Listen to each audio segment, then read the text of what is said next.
La danse des étoiles silencieuses.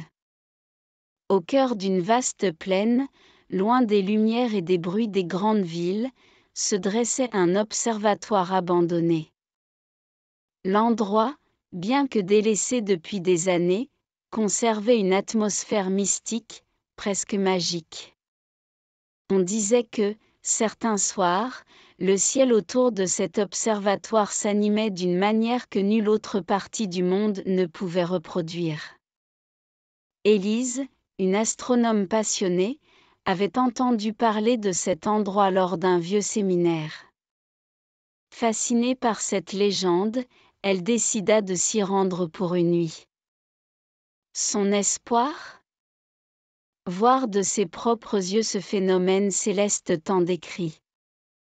Armée de son télescope et d'un vieux carnet, Élise arriva à l'observatoire alors que le soleil disparaissait à l'horizon.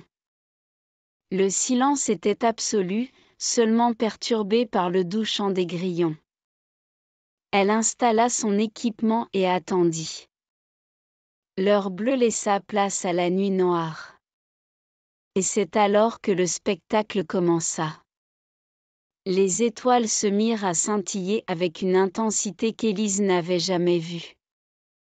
Puis, lentement, elles semblèrent se déplacer, danser ensemble, formant des constellations éphémères, des ballets lumineux, des chorégraphies stellaires. Émerveillée, Élise nota chacun de ses observations. Elle réalisa que ce qu'elle observait était bien plus qu'un simple phénomène astronomique. C'était un véritable spectacle, une danse silencieuse orchestrée par l'univers lui-même. Au petit matin, les étoiles retrouvèrent leur place habituelle, mettant fin à leur ballet nocturne. Élise, les yeux fatigués mais le cœur rempli de gratitude, savait qu'elle venait de vivre un moment unique. De retour en ville, elle partagea ses découvertes avec la communauté scientifique. Beaucoup étaient sceptiques, mais quelques-uns, intrigués, décidèrent d'accompagner Élise lors de sa prochaine expédition. La fois suivante, l'observatoire fut le théâtre d'un rassemblement d'astronomes et de curieux.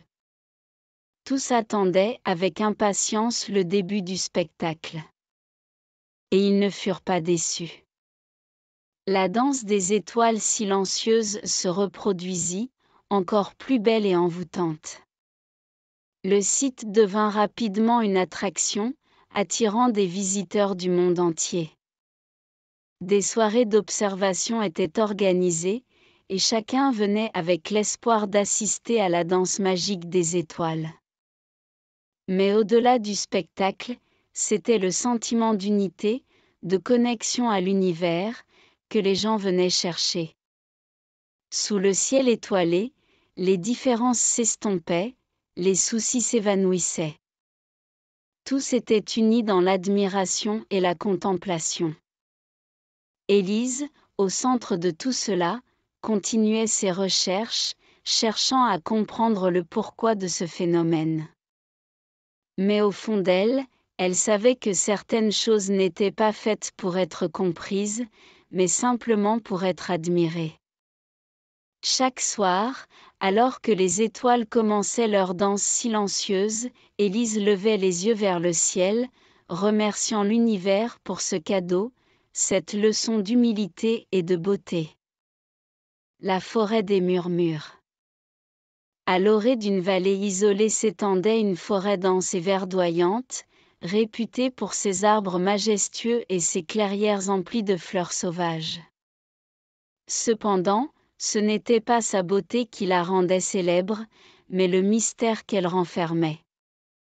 On racontait que, lors des nuits de pleine lune, des murmures s'élevaient entre les arbres, racontant des histoires d'un autre temps. Marc, un jeune écrivain en quête d'inspiration, décida de camper dans cette forêt pendant quelques nuits. Il souhaitait découvrir si les légendes étaient vraies et peut-être trouver matière à écrire son prochain roman. La première nuit, sous un ciel clair constellé d'étoiles, Marc tendit l'oreille. Les sons de la nature étaient omniprésents, mais aucun murmure ne parvint à ses oreilles. Il s'endormit, un peu déçu. La seconde nuit, alors que la lune était plus brillante, il entendit quelque chose. C'était faible au début, mais peu à peu, des voix douces et mélodieuses se firent entendre. Elles racontaient des histoires d'amour, d'aventure, de tristesse et de joie. Marc, émerveillé, nota chacun de ces récits dans son carnet. Le lendemain matin, il décida d'explorer davantage la forêt. Il découvrit alors un vieil arbre, différent des autres, avec une écorce lisse sur laquelle étaient gravés des noms et des dates. En touchant l'arbre, Marc ressentit une énergie, comme si l'arbre était le gardien des histoires murmurées la nuit. Il comprit alors que les murmures provenaient des âmes de ceux qui avaient autrefois vécu dans la vallée et qui avaient gravé leur nom sur cet arbre. Chaque pleine lune, ils revenaient pour partager leurs histoires, espérant qu'elles ne soient jamais oubliées. Marc passa plusieurs nuits à écouter ces murmures, captivé par la richesse des récits. Il rencontra également d'autres voyageurs, venus, comme lui, pour écouter les voix de la forêt. Lorsqu'il quitta la vallée, son carnet était rempli d'histoires. De retour chez lui, il écrivit un livre, racontant ses nuits passées dans la forêt des murmures.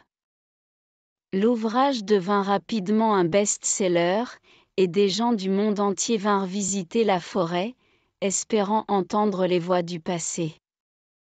Marc, quant à lui, retourna souvent dans cette forêt, non pas pour écrire, mais pour écouter, apprendre et se souvenir. Il avait découvert un trésor inestimable, le pouvoir des histoires à traverser le temps, à unir les générations et à rappeler que chaque vie, aussi brève soit-elle, a une valeur et une importance. La forêt des murmures devint un lieu sacré, protégé et respecté par tous. Et chaque pleine lune, les visiteurs venaient, s'asseyaient silencieusement, écoutaient et se laissaient emporter par les voix du passé, rappelant que, malgré le passage du temps, certaines histoires ne meurent jamais.